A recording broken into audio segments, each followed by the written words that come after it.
Nous continuons le commentaire de ce livre. Il est écrit par le bien-aimé frère William Kelly. Nous sommes présentement à la 15e partie. Chapitre 3, petit 2, Soukat, nouvelle naissance et présence du Saint-Esprit, l'état chrétien. Nouvelle naissance et présence du Saint-Esprit, l'état chrétien. Chapitre 3, petit 2, Soukat, sous 1, connaître l'amour de Christ. Il est important de distinguer entre la vie et l'esprit. En effet, nous ne devons pas oublier que les deux choses sont tout à fait distinctes. Même si ordinairement, lorsqu'une âme reçoit l'Évangile, la réception de la vie et celle du Saint-Esprit ont lieu au même moment.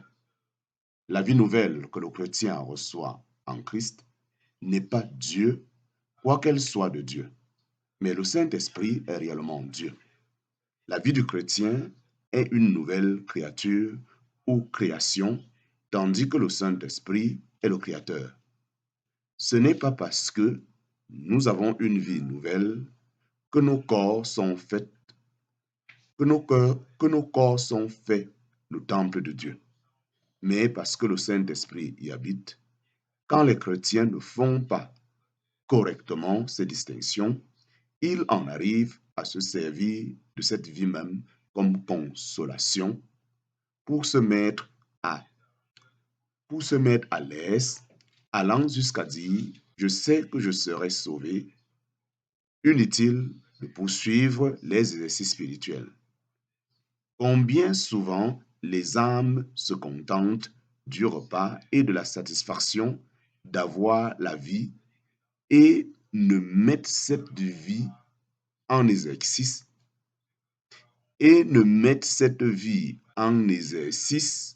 sans autre désir que d'amener les âmes à Christ.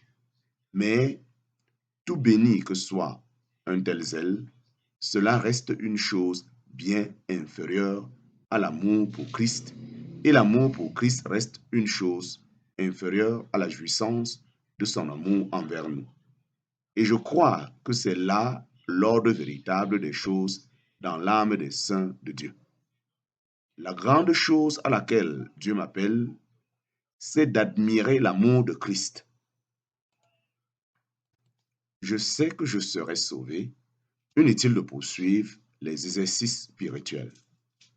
Combien souvent les âmes se contentent du repas et de la satisfaction d'avoir la vie et ne mettent cette vie en exercice sans autre désir que d'amener les âmes à Christ. Mais tout béni que soit un tel zèle, cela reste une chose bien inférieure à l'amour pour Christ, et l'amour pour Christ reste une chose inférieure à la puissance de son amour envers nous. Et je crois que c'est là l'ordre véritable des choses dans l'âme des saints de Dieu. La grande chose à laquelle Dieu m'appelle, c'est d'admirer l'amour de Christ, d'y trouver mes délices et d'apprendre de plus en plus à connaître cet amour. Quel est l'effet? L'amour pour Christ est produit dans la proportion même où je connais son amour envers moi. Qu'est-ce qui conduit à juger le moi et à le tenir abaissé? Qu'est-ce qui élève une personne au-dessus d'une marche et d'un but bas et terrestre? C'est d'entrer dans la bénédiction de son amour. Étant remplis du sentiment de cet amour, nous aimons les âmes d'une manière différente parce que nous les voyons dans sa lumière et que nous les considérons d'après ses affections et non pas simplement comme ayant quelques liens avec nous. C'est là le vrai secret de la toute-puissance spirituelle, du moins dans les formes les plus élevées de cette puissance. Chapitre 3, petit 3, sous 2, bas 4, le repos en Christ. Le repos en Christ.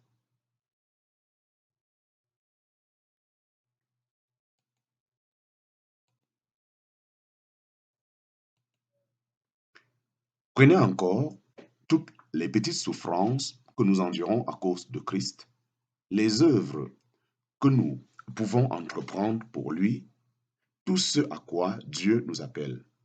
Dans toutes ces choses, la vraie bénédiction pour le chrétien, c'est de ne pas les séparer de Christ, mais d'avoir Christ lui-même comme la source et le modèle et la mesure de tout notre service, en sorte que tout notre service devrait découler de notre jouissance de Christ. Dans un sens, le culte est une chose où il y a plus de proximité de Dieu et il devrait être plus cher à l'enfant de Dieu, même que tout autre service. Or, il n'est pas rare de trouver des serviteurs zélés, mais ne connaissant guère le véritable culte. Je dis ceci non pour que nous servions Christ moins, mais pour que nous jouissons plus de lui et pour que nous le servions dans l'esprit qui vient de la jouissance de ce qu'il est, indépendamment des circonstances. Quelle est la base de ce niveau de jouissance? C'est la paix absolue et le repos entier de notre cœur en lui et dans son œuvre. Nous voyons à quel point en Christ il y a ce qu'il faut pour tout péché et pour satisfaire tout besoin de notre âme. Nous sommes placés comme enfants en la présence d'un père. Or, un père emploie toutes ses ressources pour le bien de son enfant. Chez le pauvre pécheur, il y a le sentiment du besoin et il faut que l'âme passe d'abord par là. Dans l'expérience de presque toute âme régénérée, il y a une étape, un état dans lequel il y a la vie, mais au milieu peut-être de beaucoup d'ignorance, avec pourtant un profond sentiment de péché. Ce n'est pas là proprement l'état chrétien. Ce dernier, quand il est bien saisi, suppose le repos en Christ avec la conscience que tout m'est donné de Dieu en lui. J'ai reçu l'esprit d'adoption et non l'esprit de servitude. Ce n'est pas seulement que mon âme est réveillée pour sentir le péché, mais le Saint-Esprit habite en moi. Et le résultat de cette habitation, c'est que je sais que j'ai reçu cette plénitude de bénédiction de la part de Dieu. Chapitre 3, petit 2, Soukaba 3, nous lisons Galates chapitre 3, versets 2 à 5. Réception de l'esprit, l'esprit d'adoption. Pour cela, nous allons lire Galates chapitre 3, versets 2 à 5. Nous lisons Galates chapitre 3, versets 2 à 5. Galates chapitre 3, versets 2 à 5. Je voudrais seulement apprendre ceci de vous. Avez-vous reçu l'esprit sur le principe des œuvres de loi ou de l'huile de la foi? Êtes-vous si insensé? Ayant commencé par l'esprit, acheveriez-vous maintenant par la chair? Avez-vous tant souffert en vain, si toutefois c'est en vain? Celui donc qui vous fournit l'esprit et qui opère des miracles au milieu de vous, le fait-il sur le principe des œuvres de la loi ou de l'huile de la foi? Commentaire.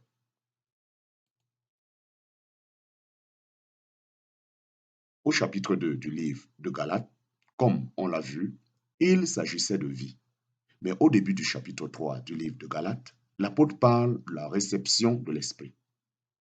Ce n'était pas simplement une affaire de jouissance, mais une puissance miraculeuse l'accompagnait.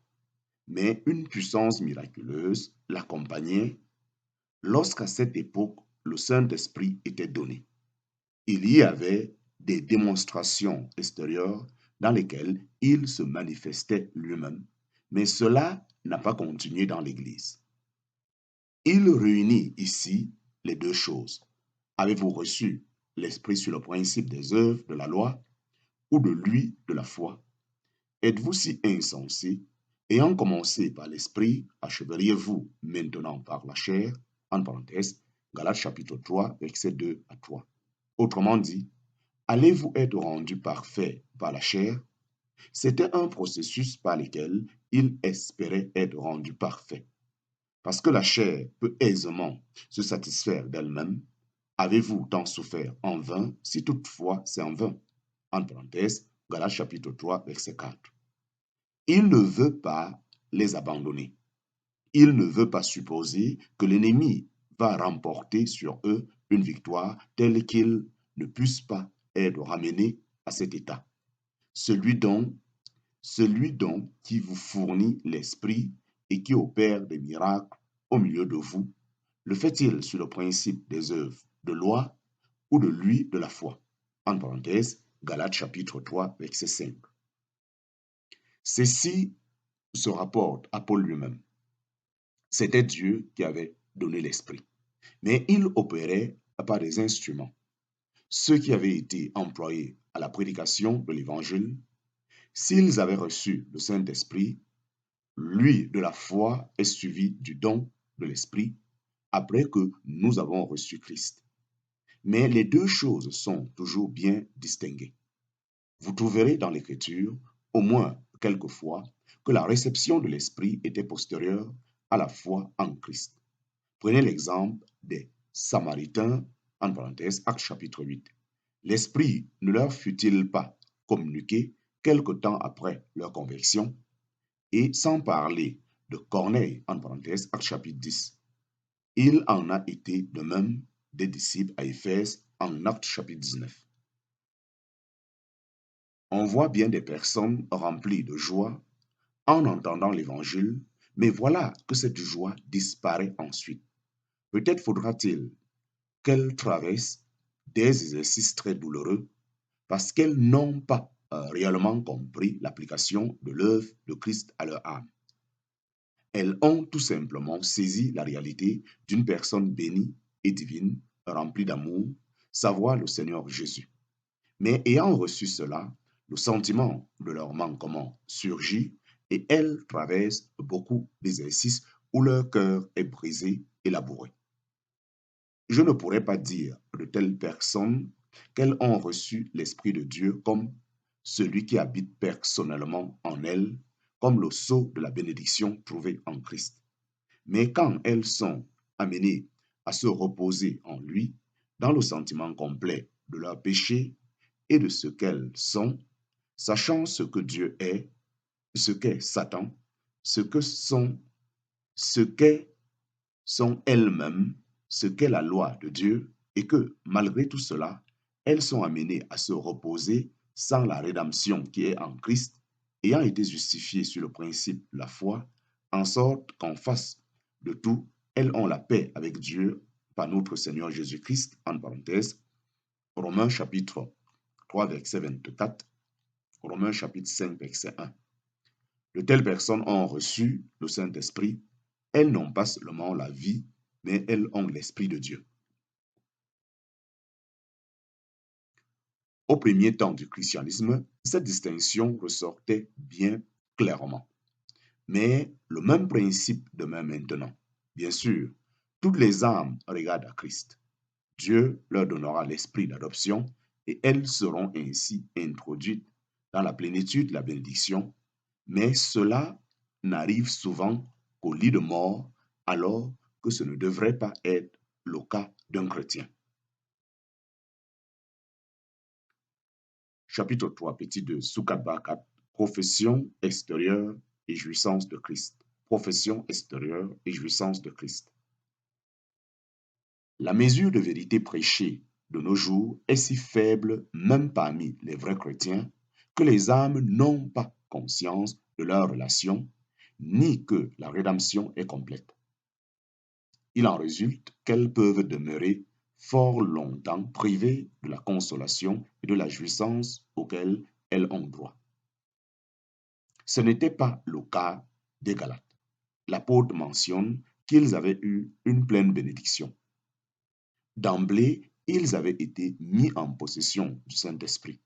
Ils avaient reçu sur le principe de lui de la foi. Je comprends qu'il s'agissait de la réception de l'Esprit en toute manière. Non seulement sous l'aspect de miracles et de manifestations de puissance, mais plus encore le Saint-Esprit comme celui qui habitait en eux. Lorsque des âmes n'étaient pas nées de Dieu et n'avaient qu'une profession extérieure de Christ, elles pouvaient recevoir l'Esprit pour des dons de puissance, mais non pas comme source de communion. En Hébreux chapitre 6, on trouve ainsi des personnes ayant été une fois éclairées, ayant goûté du don céleste, devenues participantes de l'Esprit Saint, ayant goûté la bonne parole de Dieu et les miracles du siècle à venir, et pourtant elles étaient tombées loin.